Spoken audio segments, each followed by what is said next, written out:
Je vais pas faire une intro trop longue, j'ai 2 idées à vous partager dans cette vidéo cette semaine. En ce moment je suis pas chez moi, j'ai noté 2 idées que j'ai écrites sur mon téléphone qui est en train de filmer actuellement, donc j'espère que je vais rien oublier et que ça sera plus ou moins clair. Et avant de commencer aussi, je voulais souhaiter la bienvenue à toutes les personnes qui se sont abonnées ces dernières semaines. Je suis vraiment touchée, puis n'hésitez pas encore une fois à me dire ce que vous pensez, même si vous n'êtes pas forcément d'accord avec ce que je dis. Moi cette chaîne c'est pas forcément de partager des idées, que les gens soient d'accord avec moi, mais plus que on essaie d'évoluer ensemble et qu'on se questionne en fait sur notre manière de penser et notre manière de voir la vie. Ça c'est mon objectif, et puis si je peux vous partager des idées que je chope moi dans mon quotidien et si ça peut aider, c'est trop cool et voilà, je suis contente de pouvoir le faire. Là les 2 idées que je vais vous partager, elles sont vraiment très actuelles, elles m'aident en ce moment parce que là je suis pas chez moi, je fais pas mal de changements en ce moment dans ma vie perso.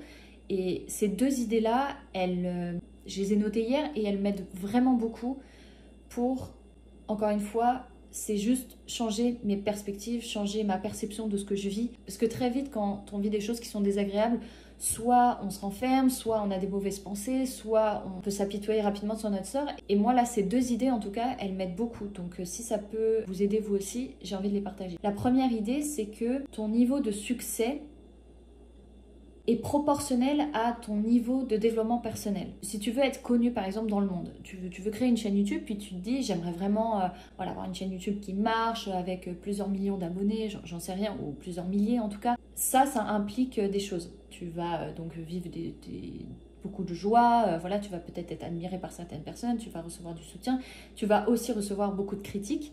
Et mon point c'est que typiquement si tu veux créer une chaîne YouTube et que tu n'es pas prêt à recevoir de la critique, c'est-à-dire que, imaginons dans ton quotidien, un ami à toi te critique ou quelqu'un dans ton entourage te fait une critique.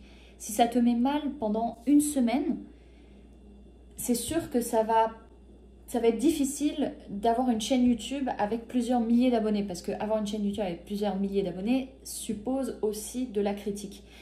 Et mon point, c'est que tu peux pas recevoir ce que tu es pas prêt à recevoir. Et tous les challenges, toutes les difficultés que tu peux recevoir dans ta vie, c'est une manière c'est la vie qui te met sur un plateau ce dont tu as besoin pour progresser. Donc typiquement, si je suis pas à l'aise avec une critique dans mon quotidien, je vais pas avoir une chaîne YouTube avec plusieurs milliers d'abonnés. Par exemple, quand je vis quelque chose qui est désagréable pour moi, quand je vis des challenges qui sont pour moi difficiles, je me dis ok, mais c'est en train de me construire, c'est en train de m'aider pour ce que je souhaite construire plus tard. Si je ne suis pas prête à recevoir de la critique aujourd'hui pour une personne, je ne vais pas atteindre ce que je souhaite. Ça sera proportionnel à ce que je souhaite. Typiquement, là, j'ai une petite chaîne YouTube qui grandit doucement, mais je ne me dis pas tout de suite que c'est mauvais signe. Je me dis que je ne suis peut-être pas prête non plus à recevoir autant d'abonnés, je suis peut-être pas prête à ce que beaucoup de gens me suivent.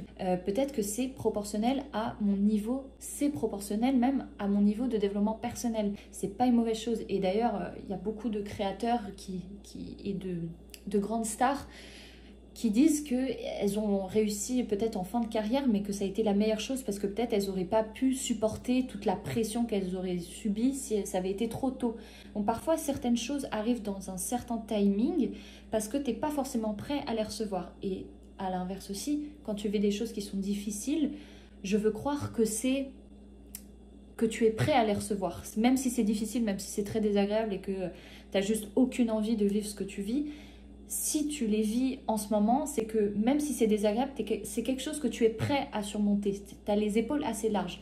Maintenant, c'est à toi d'y croire, c'est à toi c'est à toi d'avoir de la résilience et de le voir de ce point de vue-là. Tu as beaucoup de personnes qui vont vivre des challenges et qui ne pensent ne pas se sentir capables et qui abandonnent et puis qui sont difficiles. Après ça, c'est des croyances. C'est ma vision aujourd'hui avec ma vie et mon bagage avec mes expériences. Mais voilà, quand je vis quelque chose de difficile, je me dis ok, là la vie elle te met sur un plateau ce dont tu as besoin pour atteindre ce que tu souhaites plus tard. Si par exemple je ne suis pas prêt à recevoir les difficultés que je vis aujourd'hui, je ne vais pas peut-être atteindre ce que je souhaite. On pourrait prendre un autre exemple d'apprendre à déléguer. Si en ce moment dans ma vie, je le prends parce que moi je suis assez, j'aime quand même contrôler les choses et je m'en rends compte. Mais si j'ai envie d'avoir une entreprise, ça suppose de savoir déléguer. Et de lâcher une certaine forme de contrôle. Si je ne suis pas prête à le faire dans mon quotidien normal, je ne vais pas avoir une entreprise à la hauteur de ce que je suis parce que j'en serais pas capable. Je ne sais pas si c'est assez clair, mais en tout cas, voilà, ton niveau de succès, en tout cas ce que tu souhaites avoir, tes rêves, etc., sont proportionnels aussi à ton niveau de développement personnel, ton niveau d'avancement. Il y a des choses que tu n'es pas prêt à recevoir aujourd'hui. Et parfois, la patience aussi, c'est de savoir qu'il y a des étapes qu'on ne peut pas griller. Il y a des étapes avec des erreurs qu'on va faire, qu'on doit vivre pour atteindre ce que l'on souhaite. Ça fait partie du chemin, ça fait partie du processus. Et moi, c'est quelque chose, en tout cas, qui m'aide beaucoup. Et je suis persuadée que tout ce qui nous arrive, que ce soit agréable ou désagréable, ça nous sert et c'est quelque chose d'utile et ça a du sens, en tout cas. Ce n'est pas... le monde n'est pas contre nous. Les choses qui nous arrivent sont généralement pour nous. Ça demande de décider de le voir comme ça aussi. La deuxième idée que j'ai envie de partager, elle est étroitement liée à la première. C'est que quand tu vis des choses difficiles, le fait d'avoir construit avant de bonnes habitudes, d'avoir une routine solide ou du moins, c'est ça, de bonnes habitudes, t'aide le jour où c'est difficile, le jour où tu as du changement, le jour où tu es complètement déséquilibré. Le but, c'est pas toujours voilà, d'avoir sa routine parfaite, d'être ultra équilibré, d'être impassible à tout ce qui t'arrive, parce que le propre de l'être humain, c'est de devoir s'adapter, de faire face à des changements. Si tu es trop rigide dans tes routines, si tu cherches trop à avoir un train de vie parfait, ça va être difficile de faire face à des challenges. Donc, mon point, c'est que je trouve ça important aussi de développer de bonnes habitudes, c'est-à-dire bien manger, bien dormir, faire du sport, quand ça va bien, pas que quand aussi ça va mal. Quand ça va bien, voilà, de cultiver de la gratitude pour ce que tu as, de bien dormir, de continuer voilà, d'être dans cette mouvance, de construire de bonnes habitudes pour construire de bonnes racines.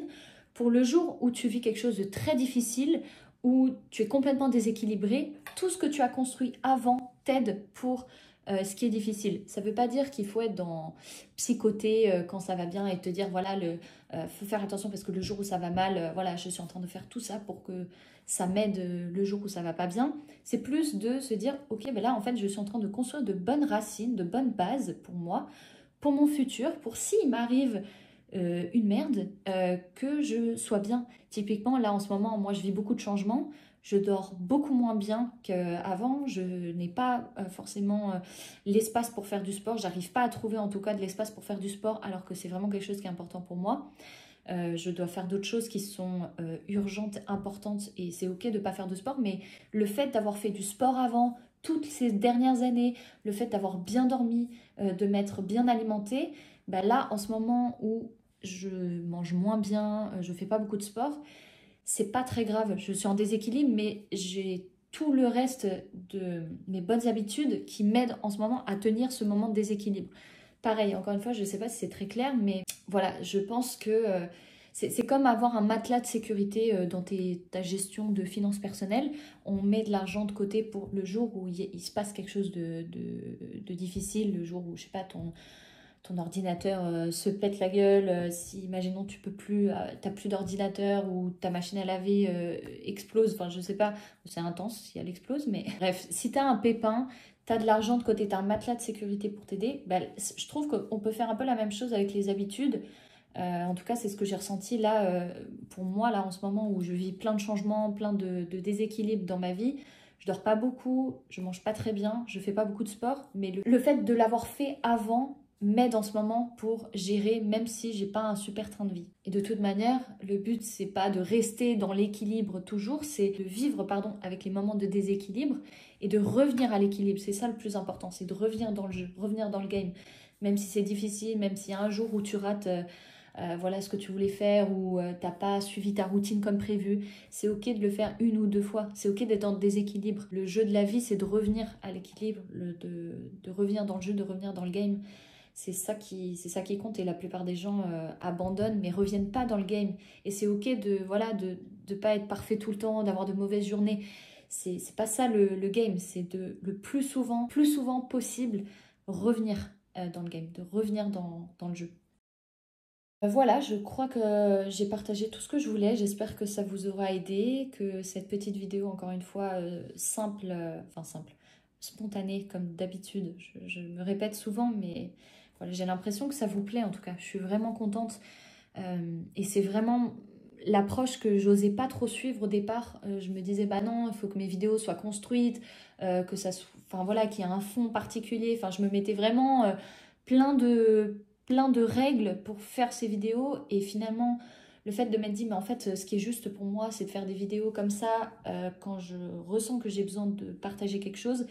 J'ai l'impression que ça vous plaît et je suis vraiment contente. Donc voilà, je vous souhaite une super bonne semaine. À bientôt pour la prochaine vidéo. Et puis n'hésitez pas aussi à me suivre sur Instagram. Je suis présente là-bas aussi.